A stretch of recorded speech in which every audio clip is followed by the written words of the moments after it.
నమస్తే, welcome to super prime time with Priyanka. Bulletin లో headlines చూద్దాం. విజయవాడ నుంచి నేను నా కూతురు పోటీ చేయం, దోపిడీని సహించేది లేదన్న కేసినేని నాని.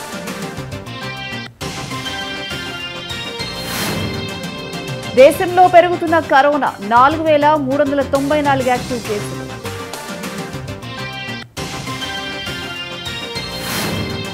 జీరో కాలుష్యంలో ఈ క్లస్టర్లు, ఫార్మాసిటీని రద్దు చేయడం లేదన్న రేవంత్ రెడ్డి. త్వరలో ఏపీ కాంగ్రెస్ లోకి షర్మిల, క్లారిటీ ఇచ్చిన రుద్రరాజు.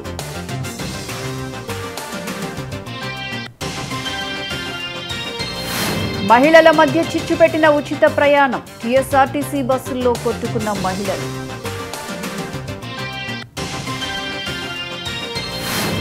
108 ప్రాంతాల్లో ఒకేసారి సామూహిక సూర్య నమస్కారాలు, గిన్నిస్ వరల్డ్ రికార్డ్ సాధించిన గుజరాత్ ప్రభుత్వం.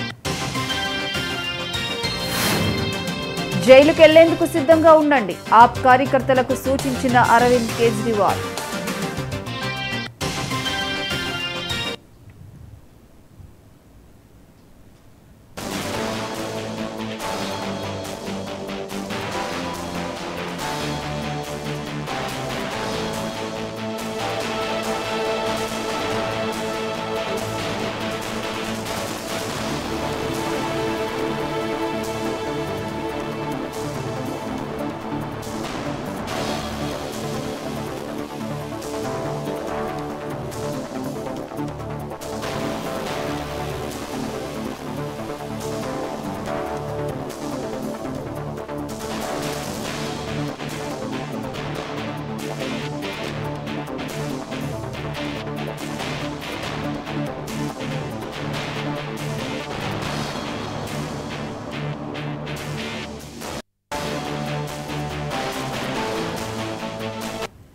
బ్రేకింగ్ న్యూస్ చూస్తున్నాం. గుంటూరులో మంత్రి విడుదల రజని ఆఫీస్ పై దాడి కేసులో దర్యాప్తు ముమ్మరం చేశారు పోలీసులు. సీసీటీవీ ఫుటేజ్ ఆధారంగా అరెస్టులు కొనసాగిస్తున్నారు. ఇప్పటి వరకు 30 మంది నిందితులను అరెస్ట్ చేశారు. నిందితులను కోర్టులో హాజరుపరిచారు. అయితే తమకు ఈ కేసుతో సంబంధం లేదని టీడీపీ నేతలు అంటున్నారు.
గుంటూరులో మంత్రి విడుదల రజని ఆఫీస్ పై దాడి కేసులో దర్యాప్తు ముమ్మరం చేశారు పోలీసులు. సీసీటీవీ ఫుటేజ్ ఆధారంగా అరెస్టులు కొనసాగిస్తున్నారు.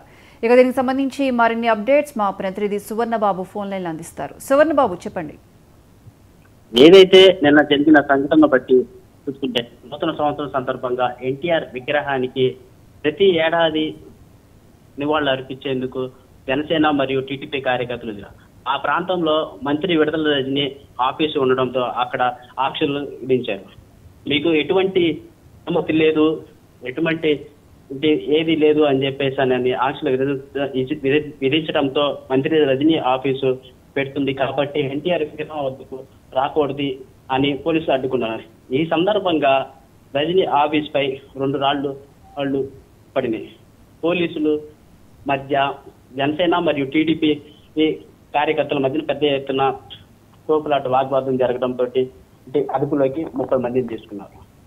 ఇది ప్రభుత్వం నుంచి ఒత్తిడి రావడంతో అమాయకుల పైన కేసులు పెడుతున్నారు అని నక్కా ఆనందబాబు అంటున్నారు.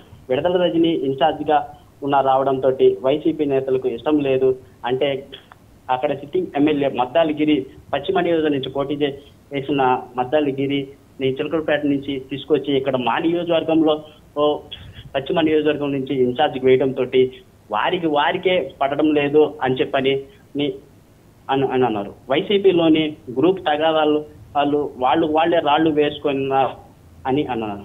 దీనిపైన పూర్తి స్థాయిలో విచారణ చేయాలని చెప్పేసి నక్కా ఆనందబాబు మాజీ మంత్రివర్యులు టీడీపీ నుంచి మరియు జనసేన గాదయ్య వెంకటేశ్వరరావు గారు ఈ 30 మందికి వారు కేసులు బనాయిస్తున్నారు అని చెప్పేసానని భరోసా ఇచ్చారు. సువర్ణబాబు చెప్పండి, ఎవరైతే అరెస్ట్ చేశారో 30 మంది నిందితులు వారి ఈ దాడికి సంబంధించి వారి దగ్గర నుంచి ఎటువంటి సమాచారం అందుతోంది? మేము నూతన సంవత్సరం వేడుకల సందర్భంగా నందమూరి తారక రామారావు గారికి పూలమాలలు వేసి మేము ప్రతి ఏడాది అంటే ప్రతి సంవత్సరం మేము పూలమాలలు వేసి పాలాభిషేకం చేస్తాము.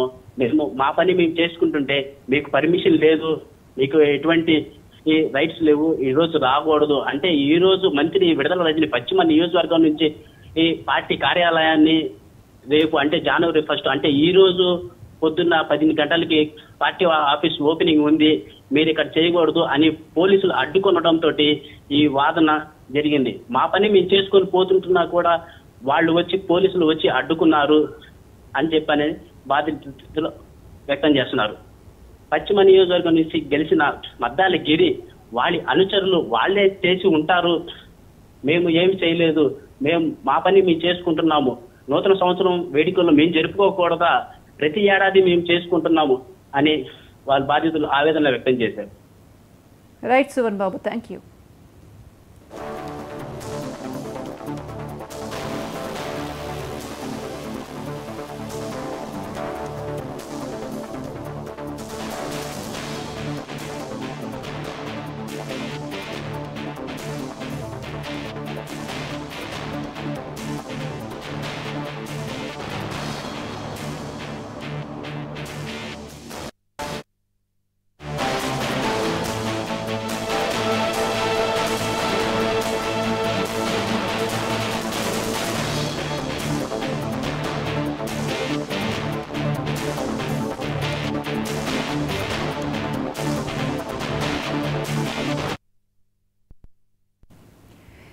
టీడీపీ ఎంపీ కేసుని నాని చేసిన వ్యాఖ్యలు మరోసారి విజయవాడ టీడీపీలో తీవ్ర దుమారం రేపుతున్నాయి.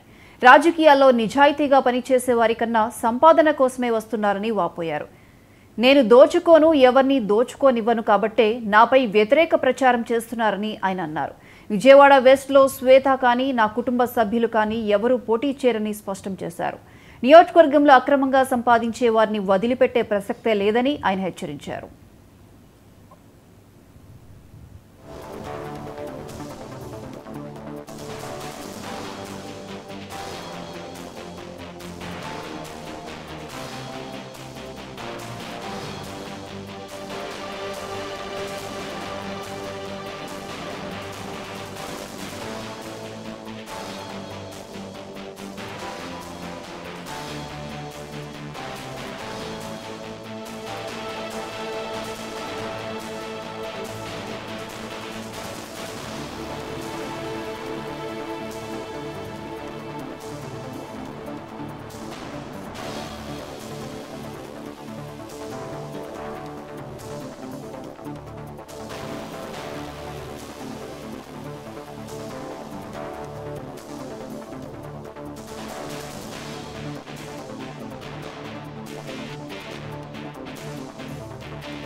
ఏపీ ప్రభుత్వం మరోసారి మున్సిపల్ కార్మికులను చర్చలకు పిలిచింది. రేపు ఉదయం 11 గంటలకు ఏపీ సచివాలయంలో మున్సిపల్ కార్మిక సంఘాల నేతలతో మంత్రులు చర్చలు జరపనున్నారు. ఏపీలో మున్సిపల్ కార్మికులు తమ డిమాండ్లను పరిష్కరించాలని 7 రోజులుగా సమ్మె చేస్తున్నారు. ఈ నేపథ్యంలో ఏపీ ప్రభుత్వం కార్మికులను చర్చలకు పిలిచింది.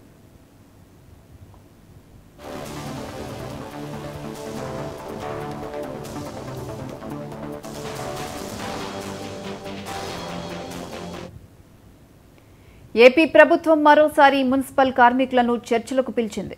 రేపు ఉదయం 11 గంటలకు ఏపీ సచివాలయంలో మున్సిపల్ కార్మిక సంఘాల నేతలతో మంత్రులు చర్చలు జరపనున్నారు. ఏపీలో మున్సిపల్ కార్మికులు తమ డిమాండ్లను పరిష్కరించాలని 7 రోజులుగా సమ్మె చేస్తున్నారు. ఈ నేపథ్యంలో ఏపీ ప్రభుత్వం కార్మికులను చర్చలకు పిలిచింది.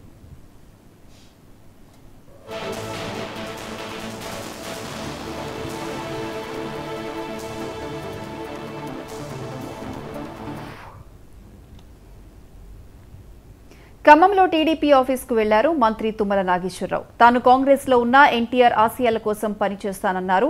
టీడీపీ ఆఫీస్ స్థలాన్ని క్రమబద్దీకరిస్తామన్నారు మంత్రి తుమ్మల నాగేశ్వరరావు. అటు తుమ్మల నాగేశ్వరరావు తీరుపై కాంగ్రెస్ నేతలు విస్మయం వ్యక్తం చేస్తున్నారు.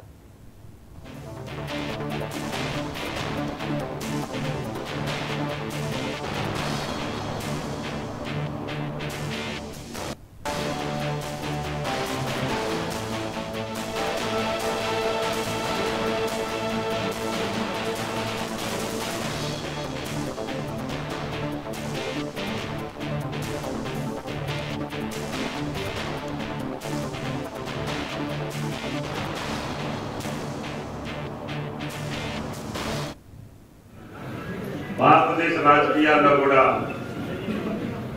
తెలుగుదేశం పార్టీకి ఒక గౌరవాన్ని ప్రదర్శించి ప్రపంచవ్యాప్తంగా తెలుగువాడి యొక్క ప్రాశస్త్యాన్ని, కీర్తిని, ప్రతిష్టని ఇనుమడింప చేసినటువంటి మహానుభావుడి యొక్క సృష్టి తెలుగుదేశం పార్టీ అని చెప్పి మీకు ఈ సందర్భంగా మనం చెప్తున్నాం. ఆయన గారు ప్రవేశపెట్టినటువంటి సంక్షేమ రాజ్యం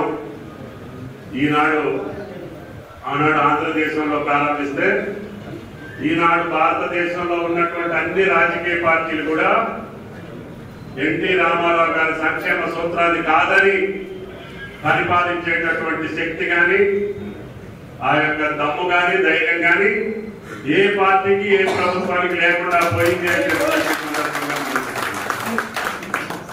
అంటే ఆయన గారు అంత దూరదృష్టితోటి పేద ప్రజల కోసం, బడుగుల కోసం, బలహీన వర్గాల కోసం, రైతాంగాల కోసం, మహిళల కోసం, కార్మికుల కోసం స్థాపించినటువంటి కార్యక్రమాలు ఈనాటికి దినదిన ప్రవర్తనమై అన్ని రాష్ట్ర ప్రభుత్వాలు, అన్ని రాజకీయ పార్టీలు అనుసరిస్తున్నాయంటే ఎన్టీఆర్ గారి యొక్క మనసు, పేద ప్రజల యొక్క గుండెలో దాగున్నటువంటి బాధను ఏ రకంగా కనిపెట్టి ఆ సంక్షేమ రాజ్యాన్ని సృష్టించారో మనకి ఈనాటికి అర్థమవుతా ఉంది. కాబట్టి దయచేసి ఆయన సంక్షేమ రాజ్యాన్ని ఏ పార్టీలో ఉన్నా, ఏ ప్రభుత్వంలో ఉన్నా మనసులో పెట్టుకొని ఆ సూత్రాలకు అనుగుణంగానే ముందుకెళ్తానని చెప్పి బాలసాని గారు చెప్పినటువంటి మాటలన్నీ కూడా అక్షర సత్యం. ఇది మొట్టమొదటి తెలుగుదేశం పార్టీ ఆఫీసు ఉమ్మడి రాష్ట్రంలో. అందుకని ఆ రోజున ఖమ్మంలో టీడీపీ ఆఫీస్కు వెళ్లారు మంత్రి తుమ్మల నాగేశ్వరరావు. తాను కాంగ్రెస్లో ఉన్న ఎన్టీఆర్ ఆశయాల కోసం పనిచేస్తానన్నారు. ఇక టీడీపీ ఆఫీస్ స్థలాన్ని క్రమబద్దీకరిస్తామన్నారు. ఇక దీనికి సంబంధించి మరిన్ని అప్డేట్స్ మా ప్రతినిధి చిరా రవి ఫోన్ లైన్లో అందిస్తారు. రవి, ఇప్పటికే ఏదైతే తెలంగాణలో ప్రధానంగా కాంగ్రెస్ అధికారంలోకి వచ్చినాక ఏదైతే ప్రధానంగా మాజీ మంత్రి, అంటే గతంలో మాజీ మంత్రి కొండి ఇప్పుడు ప్రస్తుతం వ్యవసాయ శాఖ మంత్రిగా ఉన్నటువంటి తుమ్మల నాగేశ్వరరావు గత ఎన్నికలలో, అంటే అసెంబ్లీ ఎన్నికలలో కాంగ్రెస్ అభ్యర్థిగా పోటీ చేశారు. అయితే పోటీ చేసినప్పుడు టీడీపీ ఆఫీస్, అప్పుడు ఆనాడు ఉన్నటువంటి టీడీపీ ఆఫీస్కి మద్దతు కావాలని చెప్పేసి కోరి అక్కడ టీడీపీ ఆఫీస్కి వెళ్ళటం జరిగింది. దాంట్లో అసెంబ్లీ ఎన్నికలలో టీడీపీ శ్రేణులు నిబద్ధతతో పనిచేశారని, అట్లాగే అంటే ఎన్నికలలో పనిచేసి నాకు గెలుపుకు సహకరించారని వారికి కృతజ్ఞత తెలుపుకోవటం కోసం ఆ టీడీపీ ఆఫీస్కి వెళ్ళినట్టు సమాచారం. అయితే ఇక్కడనే మనం ప్రధానంగా టీడీపీ ఆఫీస్కి వెళ్ళిన వ్యవసాయ శాఖ మంత్రి తుమ్మల నాగేశ్వరరావు ముందుగా ఎన్టీఆర్ చిత్రపటానికి పూలమాలలు వేసి నివాళులు అర్పించడం జరిగింది. అయితే అక్కడ ఒక మీటింగ్ జరగడం జరిగింది. టీడీపీ శ్రేణులతో కూడా మీటింగ్ పెట్టడం జరిగింది. దాంట్లో ప్రధానంగా ఎన్నికలలో నాకు ఒక గౌరవాన్ని నిలబెట్టిన టీడీపీకి పార్టీకి రుణపడి ఉంటాను, ఎందుకంటే ఎన్నికలలో నిబద్ధతతోటి పనిచేశారు, కాంగ్రెస్ పార్టీ మద్దతుగా నిలిచారు, టీడీపీ శ్రేణులు వాటికి కృతజ్ఞత చెప్పడానికి మళ్ళీ వచ్చాను ఈ టీడీపీ ఆఫీస్కి అని చెప్పారు. అయితే గత ఎన్నికలలో కాంగ్రెస్ పార్టీకి ఏదైతే పోటీ చేసినటువంటి తుమ్మల నాగేశ్వరరావు అదే పార్టీలో ఉంటూ అట్లాగే ప్రధానంగా ఒక ఆసక్తికరమైనటువంటి వ్యాఖ్యలు కూడా చేశారు. ఎందుకంటే నేను ఏ పార్టీలో ఉన్నప్పటికీ కూడా టీడీపీ అంటే ప్రధానంగా ఎన్టీఆర్ సంక్షేమ రాజ్యం కోసం ఆశయాల కోసం పనిచేస్తానని, అట్లాగే టీడీపీలో ఉన్నటువంటి అంటే ఖమ్మం జిల్లా టీడీపీ ఆఫీస్కి జిల్లా కార్యాలయానికి స్థలాన్ని రెగ్యులర్ కూడా చేపిస్తానని చెప్పేసి వారికి మాట ఇవ్వడం జరిగింది. వాటితో పాటుగా ఏదైతే ప్రధానంగా ఏదైతే ఎన్టీ రామారావు ఏదైతే ఉన్నారో మాజీ ముఖ్యమంత్రి ఎన్టీ రామారావుకి ప్రధానంగా ఆయన నివాళులు అర్పిస్తూ ప్రజలే దేవుళ్ళు సమాజమే దేవాలయం అని నినాదంతో టీడీపీని స్థాపించినటువంటి ఎన్టీఆర్ తెలుగు వారి కీర్తిని ప్రపంచవ్యాప్తిగా చేసినటువంటి ఘనత ఎన్టీఆర్కే దక్కిందని, అట్లాగే సంక్షేమ పథకాలు కూడా రూపకల్పన చేసినటువంటి ఎన్టీఆర్ దేశవ్యాప్తంగా ఒక మార్గదర్శకుడు అయ్యారని చెప్పేసి కూడా ఇట్లాంటి వ్యాఖ్యానాలు చేశారు. అంటే గతంలో ఎన్నికలలో ఏదైతే ఒక అంటే గెలుపుకు సహకరించినటువంటి టీడీపీ ఆఫీస్కి నిందలడం కానీ గత 2 రోజుల క్రితం కూడా సిపిఐ ఎమ్మెల్యే ప్రజాపంద ఆఫీస్కి వెళ్ళి అక్కడ మాజీ ఎమ్మెల్యే ఏదైతే గుమ్మడి నరసయ్య అట్లాగే రాష్ట్ర కార్యదర్శి పోటీ రంగారావుని అట్లా గత ఎన్నికలలో ఎవరైతే పోటీ అంటే తను అభ్యర్థిగా కాంగ్రెస్ అభ్యర్థిగా పోటీ చేసినప్పుడు గెలుపు సహకరించినటువంటి అన్ని పార్టీల ఆఫీసులకి ఇప్పుడు వ్యవసాయ మంత్రి అయిన తర్వాతకి అందరి మద్దతు తోటి నేను గెలిచాను అని చెప్పేసి ప్రధానంగా టీడీపీ ఆఫీసు వెళ్ళి అక్కడ ఉన్నటువంటి టీడీపీ శ్రేణులతోటి మాట్లాడటం జరిగింది. ఏదైనప్పటికీ కూడా ఈ కాంగ్రెస్ పార్టీలో ఉన్నప్పటికీ కూడా నేను టీడీపీ ఎన్టీఆర్ ఆశయ సాధన కోసం పనిచేస్తానని చెప్పడం ఒక ఆసక్తికరాన్ని గొలిపినటువంటి సందర్భం అయితే నెలకొని ఉన్నది. Right Ravi, thank you.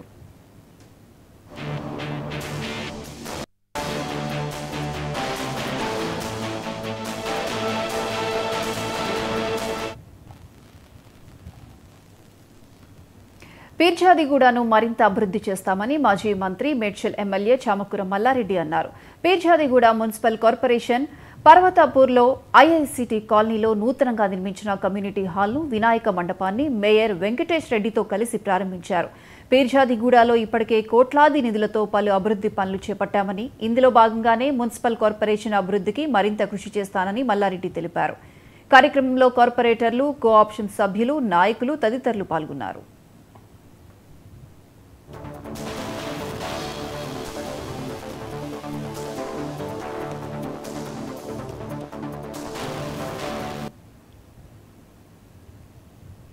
నూతన సంవత్సరం మొట్టమొదటి రోజున పెన్షన్ పంపిణీ కార్యక్రమం మొదలుపెట్టడం సంతోషంగా ఉందని కలెక్టర్ వేణుగోపాల్ రెడ్డి అన్నారు. రాష్ట్ర ప్రభుత్వం సంక్షేమానికి అత్యంత ప్రాధాన్యత ఇస్తుంది. వైసీపీ ప్రభుత్వం ప్రతి పేదవాడికి ఉచిత వైద్యం అందాలనే లక్ష్యంతో వైద్య రంగాన్ని బలోపేతం చేసింది. గుంటూరు జిల్లాలోని ప్రతి గ్రామంలో అన్ని విభాగాల వైద్యులు అందుబాటులోకి వచ్చి ఉచిత వైద్యం అందజేయనున్నారు. ప్రజలు వైద్య సదుపాయాన్ని ఉపయోగించుకోవాలని వేణుగోపాల్ రెడ్డి తెలిపారు.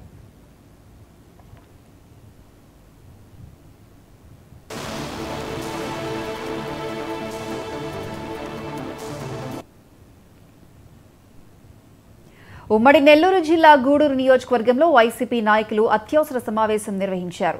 గూడూరు నియోజకవర్గంకు చెందిన మండల కన్వీనర్లు, వైసీపీ సీనియర్ నాయకులు సమావేశంలో పాల్గొన్నారు. పార్టీ అభివృద్ధికి కృషి చేస్తూ నమ్మకంగా ఉన్న అభ్యర్థులకు ప్రాధాన్యత ఇవ్వాలని కోరారు. లేకుంటే పార్టీకి తీవ్ర నష్టం జరుగుతుందని తెలిపారు. ఇతర నియోజకవర్గ నాయకులకు గూడూరు నియోజకవర్గంపై పెత్తనం ఏంటని కన్వీనర్లు ప్రశ్నించారు. అధిష్టానం స్థానిక నాయకులతో మాట్లాడిన తర్వాతే నియోజకవర్గం ఇన్ఛార్జ్ అభ్యర్థులను ప్రకటించాలంటున్న గూడూరు వైసీపీ సీనియర్ నాయకులు, మండల కన్వీనర్లతో మా ప్రతినిధి Sagar Reddy face to face. Jaganmohan Reddy రాబోయే ఎన్నికల్లో వైనాట్ 175 అంటూ ఒక నినాదంతో ముందుకు వెళ్తున్నారు. దీనిలో భాగంగానే కొన్ని నియోజకవర్గాలు ఇప్పటికే 11 నియోజకవర్గాలకు సంబంధించి ఇన్ఛార్జీలు కూడా మార్చడం జరిగింది. ఈ క్రమంలో ఇంకో 2 రోజుల్లో కూడా రాష్ట్ర వ్యాప్తంగా అనేక ఇన్ఛార్జీలను నియమించడం, అనేక నియోజకవర్గాల్లో అభ్యర్థులను ప్రకటించడం కూడా జరుగుతుందని చెప్పి భారీ ఎత్తున ప్రచారం అయితే జరుగుతుంది. ఈ క్రమంలోనే గూడూరు నియోజకవర్గానికి సంబంధించి ఇప్పటికే గత కొన్ని రోజులుగా సోషల్ మీడియాలో ఒక వార్త హల్ చేస్తుంది. దీనికి ముఖ్యంగా ఒక ప్రభుత్వ అధికారిని గూడూరు నియోజకవర్గ ఇన్ఛార్జిగా నియమించారంటూ సోషల్ మీడియాలో కావచ్చు, అలాగే కొన్ని పత్రికల్లో కావచ్చు విపరీతంగా వైరల్ అవుతుంది. దీనికి సంబంధించి ఇప్పటికే స్థానికంగా వైసీపీ నాయకులు మండల కన్వీనర్ తీవ్ర కలత చెందారు. తమకి ఎవరికి సమాచారం లేకుండా ఇలాంటి వార్తలు అలచడి చేయడం చాలా తప్పని చెప్పి వీరంతా కూడా అత్యవసర సమావేశం నిర్వహించడం జరిగింది. ఇప్పటికే మనకి ఇక్కడ అందుబాటులోకి గూడూరు నియోజకవర్గం సంబంధించిన వైసీపీ మండల కన్వీనర్ అలాగే సీనియర్ నాయకులు చాలా మంది ఉన్నారు. వాళ్ళకి తెలుసుకున్నారు. చెప్పండి సార్, అసలు ఈ సమావేశం ఎందుకు పెట్టారు ఈరోజు గూడూరు పట్టణంలో వైఎస్ఆర్ కాంగ్రెస్ పార్టీ నాయకులు కార్యకర్తలు గూడూరు రూరల్, చిల్లకూరు, కోట, వాకాడు, చెట్టుపూడి మండల అధ్యక్షులతో ముఖ్య సమావేశం ఏర్పాటు చేయడం జరిగింది. ఈ యొక్క ముఖ్య సమావేశ ఉద్దేశం ఏంటంటే గత 2-3 రోజులుగా సోషల్ మీడియాలో ఎమ్మెల్యే అభ్యర్థిని గూడూరుకి ప్రకటించారని చెప్పి వార్త రావడం, దాన్ని వైఎస్ఆర్ కాంగ్రెస్ పార్టీ నాయకులు కార్యకర్తలు ఎవరైతే ఉన్నారో ఎవరికి కూడా సమాచారం మేరకు తెలియదు. అది క్లారిటీ కోసం అందరూ కూడా సమావేశం ఏర్పాటు చేసుకొని అధిష్టానం ఒకవేళ అభ్యర్థిని ప్రకటించేటటువంటి సందర్భంలో ఈ గూడూరు నియోజకవర్గంలో ఉన్నటువంటి అన్ని మండల నాయకులు కార్యకర్తలు అందరినీ కూడా సంప్రదించి అందరి ఉద్దేశం లోకల్గా అభ్యర్థి ఉంటే బాగుంటుందని చెప్పి ఒక ఉద్దేశంతో అజెండాతో ముందుకు వెళ్తున్నారు. ఇప్పటికి చెప్పండి, ముఖ్యంగా మీరు ఏమైనా పేరు ఉద్దేశించి జరిగిందా ప్రభుత్వానికి, పెద్దలకి? ఇప్పటి వరకు ఎవరిని కూడా ప్రతిపాదించినటువంటి సందర్భం లేదు. అధిష్టానంలో వారి యొక్క లెక్కల ప్రకారం వారి దగ్గర దాదాపు 4-5 పేర్లు వినపడుతున్నాయి. వాటిల్లో ఎవరైతే ముందంజలో ఉంటారో వాళ్ళని, అది కూడా ఈ మండలంలో ఉన్నటువంటి నాయకులు, నియోజకవర్గంలో ఉన్నటువంటి నాయకులు సంప్రదించి అభ్యర్థిని ప్రకటిస్తే బాగుంటుందని చెప్పి వైఎస్ఆర్ కాంగ్రెస్ పార్టీ నాయకులు కార్యకర్తలు ముఖ్య ఉద్దేశం చెప్పి తెలియజేసుకుంటూ, ఏది ఏమైనా కూడా అధిష్టానం మేరకు అధిష్టానం ఏ నిర్ణయం తీసుకుంటే ఆ నిర్ణయానికి వైఎస్ఆర్ కాంగ్రెస్ పార్టీ కార్యకర్తలు కానీ నాయకులు కానీ అందరూ కట్టుబడి ఉంటారని చెప్పి మరొకసారి తెలియజేస్తుంది. మనతో మాట్లాడడానికి మరో సీనియర్ నాయకులు బాలకృష్ణ, చెప్పండి, మీరు చాలా సీనియర్గా ఉన్నారు. ఈ అభ్యర్థి ప్రకటన ఏంది అసలు, ఎంత ఈ మీటింగ్ ఏంది?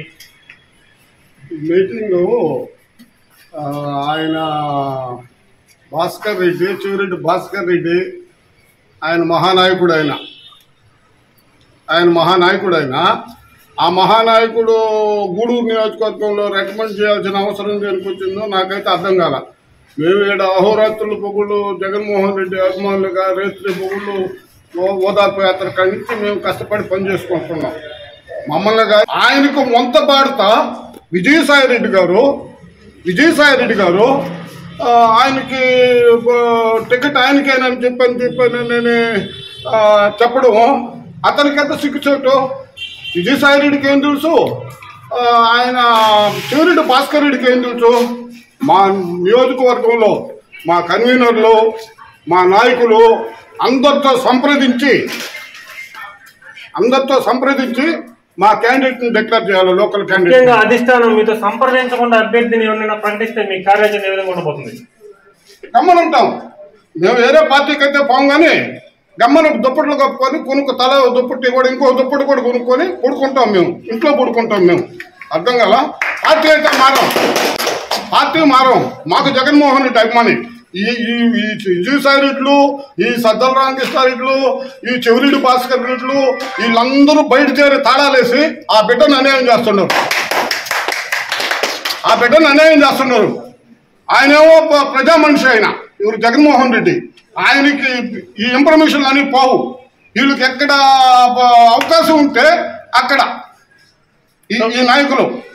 సో మరో మనతో మాట్లాడే మరో నాయకులు ఉన్నారు. చెప్పండి సార్, మీరు అసలు ఫస్ట్ నుంచి వైసీపీలో ఉన్నారు. ఈ రూమర్ల వ్యవహారాలకు సంబంధించి మీరు ఎటువంటి అభ్యర్థి అయితే మీకు మంచిదని మీరు భావిస్తారు? ఒక మాట నేను పేరు శ్రీనివాసరెడ్డి, నేను మండల పార్టీ ప్రెసిడెంట్, చిట్టుమూరు మండలం. నేను పార్టీ 2014 నుంచి ఈ పార్టీలో పనిచేస్తా ఉన్నాను. 2014 నాకు మండల పార్టీ ప్రెసిడెంట్ ఇచ్చారు. దాని నుంచి ఈ పార్టీ కోసం కృషి చేస్తానని మీ అందరికీ తెలుసు. నేనేం చెప్తున్నానంటే ఇక్కడ అందరి అభిప్రాయం ఏంటంటే జెండా మోసిన కార్యకర్తకి టికెట్ ఇస్తే అందరూ పనిచేసి గెలిపిస్తారనేది నా అభిప్రాయం. రెండోది, ఇక్కడ కార్యకర్తలందరినీ పిలిచి కూర్చోబెట్టి వాళ్ళతో మాట్లాడి వాళ్ళకి అభిప్రాయాలు తీసుకొని ఎవరికైతే ఏ కార్యకర్తకైతే ఎక్కువ మెజార్టీ ఇక్కడ కార్యకర్తలు చెప్తారో అటువంటి కార్యకర్తలు తీసుకొచ్చి గూడూరు నియోజకవర్గంలో పెడితే అత్యధిక మెజార్టీతో మీ అందరూ గెలిపించేదానికి కార్యకర్తలందరూ ఉత్సాహంగా పనిచేసేదానికి చాలా ఉన్నారు. కాకుండా మీరు డైరెక్ట్గా ఎక్కడి నుంచో తీసుకొచ్చి మా మీద రుద్దాలని ప్రయత్నిస్తే ఇప్పుడు మా పెద్ద ఆయన చెప్పాడు, అందరూ దుప్పట్లు గప్పు ఇంట్లో కొనుక్కోవాలి వస్తారు మేము.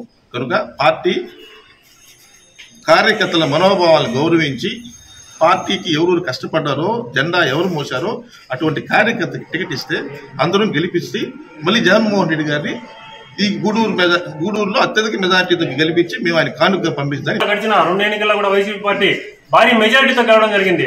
ఇటువంటి సమయంలో బయట వ్యక్తుల్ని స్థానికులు కాకుండా ఇప్పటికే మా మీద రుద్ది మమ్మల్ని ఇబ్బందులు కూర్చోవద్దు. ఇప్పటికైనా స్థానికుల అభిప్రాయాలు అలాగే వైసీపీ ఇక్కడ మండల కేంద్రాలు అయితేనే ఇతర నాయకులు అందరితో కూడా కలిసి అధిష్టానం ఏదైనా నిర్ణయం తీసుకోవాలని చెప్పి, లేదంటే తామంతా కూడా దుప్పట్లు కప్పుకొని కాముగా ఉంటామని. అలాగే ముఖ్యంగా మరో విషయం, ఎవరు కూడా ఈ గూడూరు నియోజకవర్గం సంబంధించి స్థానికులకి మాట తీసుకోవాలని, అలాగే ఇటు కాకుండా ఇతర నియోజకవర్గాల్లో వాళ్ళు ఇతరులు చెప్పిన మాట తీసుకుంటే మాత్రం తీవ్రంగా నష్టపోయే అవకాశం ఉందని చెప్పి ఇక్కడ గూడూరు నియోజకవర్గ స్థాయి అందరూ నాయకులు కూడా చెప్తున్నమాట. కెమెరామెన్ సురేంద్రతో Sagar Reddy, DNN TV, Gudur. Right TV Bulletin updates. Keep watching 99 TV.